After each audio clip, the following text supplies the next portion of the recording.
Hello, good morning, good afternoon, and good evening. Today I am going to discuss about the wave particle duality.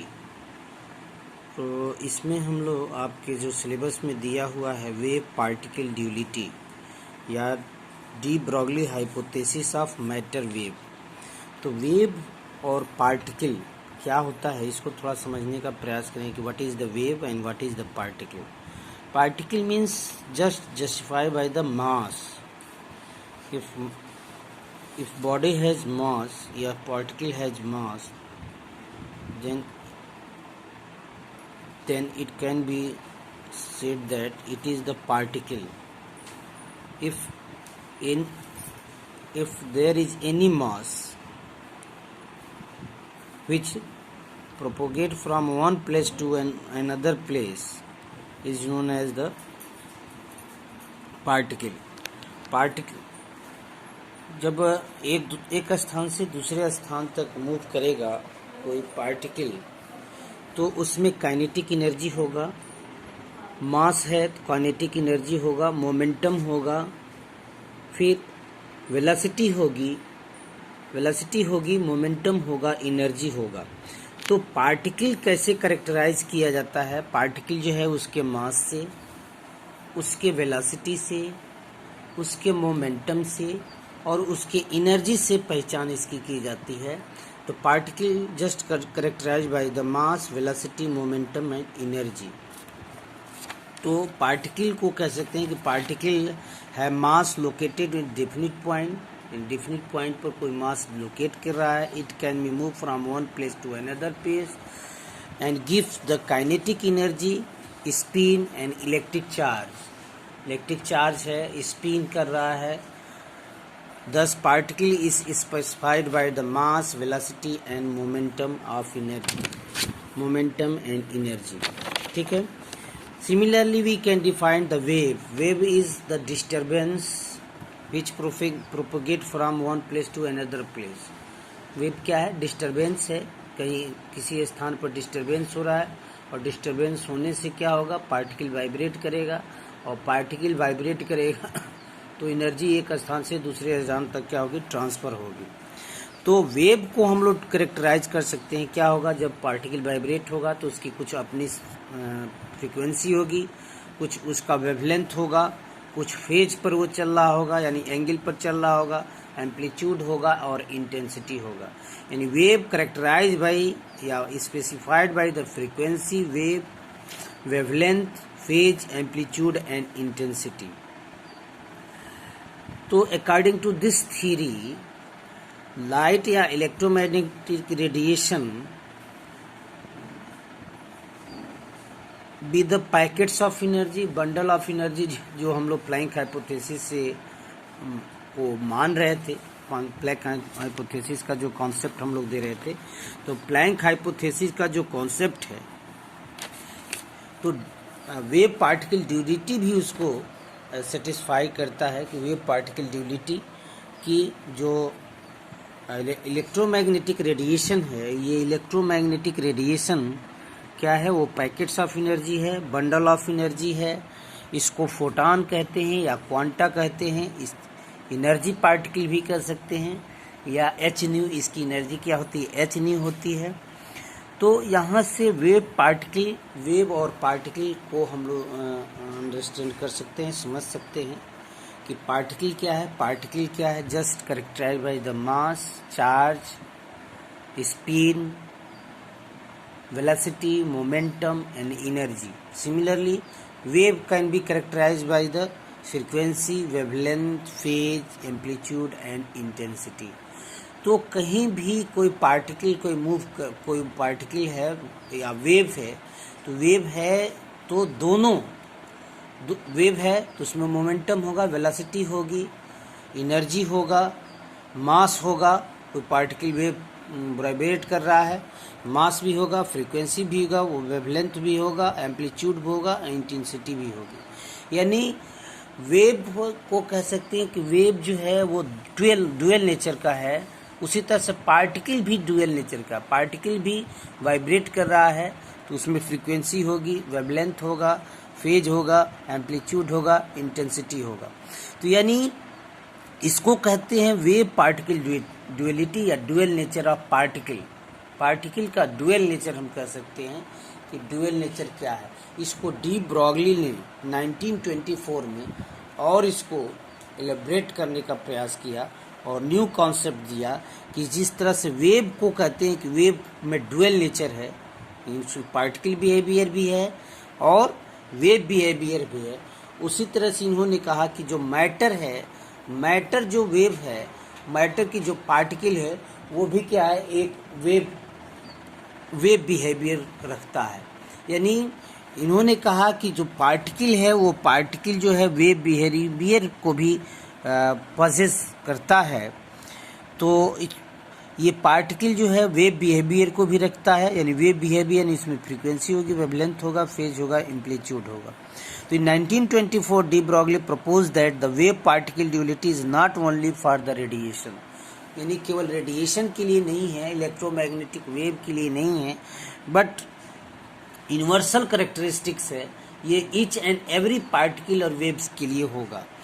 बस universal characteristics of nature, ये nature का rule है कि सब में इन क्या होगा, वो वेव नेचर भी होगा और पार्टिकल नेचर भी होगा। He suggest that the matter must also possess the dual character. उन्होंने कहा कि जिस तरह से वेव जो है डुअल कैरेक्टर रखता है, डुअल नेचर ऑफ वेव, उसी तरह से क्या है जो मैटर वेव है, मैटर जो है वो भी क्या है, डुअल कैरेक्टर को रखता है, यानी दोहरी प्रवृत्ति को रखता है। उसमें पार्टिकल बिहेवियर भी होगा और वेव बिहेवियर होगा। सच एज लाइट, लाइट की तरह ही ये दोनों तरह के बिहेवियर रखता है। जैसे लाइट है, लाइट को डुअल पार्टिकल भी कहते हैं, उसको कण भी कहा जाता है कि इसमें कण भी है और वेव भी है, दोनों बिहेवियर इसमें रखता है। लाइक इलेक्ट्रोमैग्नेटिक रेडिएशन, या इलेक्ट्रोमैग्नेटिक रेडिएशन कहिए या लाइट कहिए। Material particle such as electron, proton, neutron also exhibit the wave light characteristic. इनका ये मानना था 1924 में डी ब्रॉगली ने मैटर वेव के लिए कॉन्सेप्ट दिया कि मैटर वेव में इलेक्ट्रॉन, प्रोटॉन और न्यूट्रॉन जो हैं वो भी क्या है, ये वेव बिहेवियर रखते हैं। और इन्होंने फाइनली इसका वेवलेंथ निकाला। जब वेवलेंथ, वेव बिहेवियर यदि है तो उसका वेवलेंथ निकाल लेंगे, तो वेवलेंथ निकालेंगे तो फाइनली ये पता लग जाए कि वेव बिहेवियर रखता है, उसका वेवलेंथ मिल जाएगा और वेवलेंथ मिल जाएगा तो वेव बिहेवियर को डिफाइन किया जा सकता है। ठीक है ना। तो डी ब्रॉगली ने ये कॉन्सेप्ट दिया। According to De Broglie concept, a moving particle always has associated with it, यानी कोई मूविंग पार्टिकल मूव कर रहा है, कोई मूविंग पार्टिकल है तो उसके साथ वेव एसोसिएटेड होगा। And motion of particle guided by the wave similar to the photon control by the wave. जैसे फोटॉन मूव करता है, फोटॉन जैसे मूव करता है वैसे ही क्या होगा, ये पार्टिकल भी मूव करेगा, वाइब्रेट करेगा। According to this theory, the wavelength of wave associated with the particle, moving particle, depend upon the mass of particle and its velocity। तो जो वेवलेंथ जो है उस पार्टिकल का जो वेवलेंथ होगा वो किस पे डिपेंड करेगा, मास ऑफ पार्टिकल पर और वेलोसिटी ऑफ पार्टिकल पर डिपेंड करेगा। तो वेवलेंथ को हम लोग दिखा सकते हैं। वेवलेंथ जो है, वेवलेंथ लैम्डा इक्वल टू जो है h/mv है, जहाँ m और v जो क्या है मोमेंटम ऑफ पार्टिकल होगा। m इंटू वी जो है वो मोमेंटम ऑफ पार्टिकल है, m जो क्या है मास ऑफ पार्टिकल है, v is the velocity of particle, p is momentum of particle, तो h/p। ठीक है। तो डी ब्रॉगली ने ये कॉन्सेप्ट दिया और उसका डी ब्रॉगली ने बताया कि पार्टिकल है जो मैटर वेव है, उसमें जो पार्टिकल है इलेक्ट्रॉन, प्रोटॉन, बेसिक पार्टिकल उसको कहते हैं, फंडामेंटल पार्टिकल्स कहते हैं। ये फंडामेंटल पार्टिकल जो है वो वेव बिहेवियर को भी रखता है। तो वेव बिहेवियर रखता है तो उसका वेवलेंथ निकाला, वेवलेंथ का इन्होंने फार्मूला सुझाव दिया h/mv। या H/P भी कह सकते हैं। अब जैसे देखिए de Broglie wavelength of photon, photon का कैसे वेवलेंथ ऑफ निकाला जा सकता है। The wavelength of matter wave और de Broglie wave can be obtained as such electromagnetic radiation. According to Planck theory of radiation, light wave of frequency nu associated with photon of energy nu is given by, तो according to Planck radiation formula E equal to क्या होता है, energy क्या होती है, H new होती है। तो एच न्यू की जगह पर एच न्यू की जगह सी अपॉन लेमडा ले लें, वेवलेंथ के रिस्पेक्ट में इसको ले लें। और फिर आइंस्टीन एनर्जी मास रिलेशन से E equal to M C square होता है। इन दोनों को कोरिलेट कर लिया जाए तो यहाँ से देखिए दोनों को कोरिलेट कर लिया गया, दोनों को यहाँ से कोरिलेट कर लिया गया, दोनों को कोरिलेट किया है तो यहाँ से लेमडा की वैल्यू आ गई, लेमडा इक्वल टू H/mc। ये केवल है फोटान के लिए, फोटान का वेवलेंथ कितना होगा, H/mc होगा। If P is the momentum of photon, then lambda equal to H/P। तो इसको हम लोग लिख सकते हैं, फाइनली इसको हम लोग लिख सकते हैं lambda इक्वल टू H/mb या H/P। ये मटेरियल पार्टिकल के लिए इसका वेवलेंथ निकला है, ठीक है। तो मटेरियल पार्टिकल के लिए इन्होंने वेवलेंथ निकाला। उसी तरह से D Broglie wavelength in term of energy, ये वेवलेंथ का जो फार्मूला है इसको टर्म्स ऑफ एनर्जी में इसको कैसे कन्वर्ट कर सकते हैं। तो एनर्जी जानते हैं E जो होता है वो kinetic energy of material particle होता है, E equal to half mv² होता है। हाफ mv² को थोड़ा सा इसको मोमेंटम के रूप में लिखा जाए तो मोमेंटम के रूप में इसको ले सकते हैं। मोमेंटम के रूप में E इक्वल टू हाफ, यहाँ देखें m से मल्टीप्लाई कर दिया और m से डिवाइड कर दिया तो m² v²/m। यहाँ देखिए m² v² को p² लिख सकते हैं, मोमेंटम को तो p²/2m, यानी p इक्वल टू कितना हो गया, √2me हो गया। तो इसमें H/P की जगह p की जगह पर इस पर रख देंगे तो डी ब्रॉगली वेवलेंथ आ जाएगा, de Broglie wavelength of in terms of energy आ जाएगा। तो de Broglie wavelength lambda equal to H/√2m into E। तो ये वेवलेंथ के रिस्पेक्ट में आ जाएगा, एनर्जी के रिस्पेक्ट में आ जाएगा। उसी तरह से और भी कई फॉर्म में इसको निकाला जा सकता है। D Broglie wavelength in term of voltage, voltage के टर्म में कि कितनी उसकी वोल्टेज है, कितना वोल्टेज से एक्सेलरेट किया गया। When charge E accelerated by the potential difference of volt V, then kinetic energy क्या हो जाएगा, E equal to E into V होता है kinetic energy, E into V। तो E इंटू V यानी E is the charge of electron and V is the potential of electron, ठीक है ना, या पार्टिकल। तो यहाँ से E के जगह पर E इंटू V लिख देंगे तो इलेक्ट्रॉन वोल्ट में निकल आएगा, lambda equal to H/√2m electron volt, ठीक है।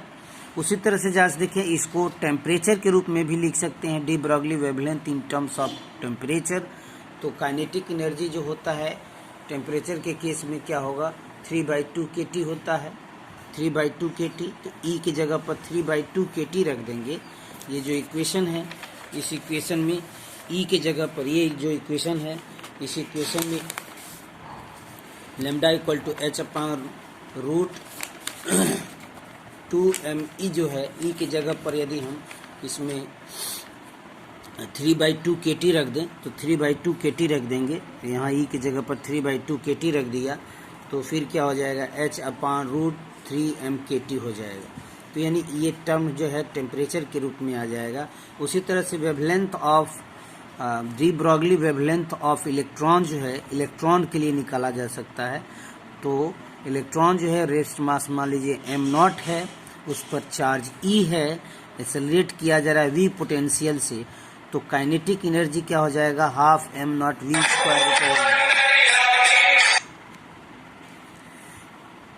V।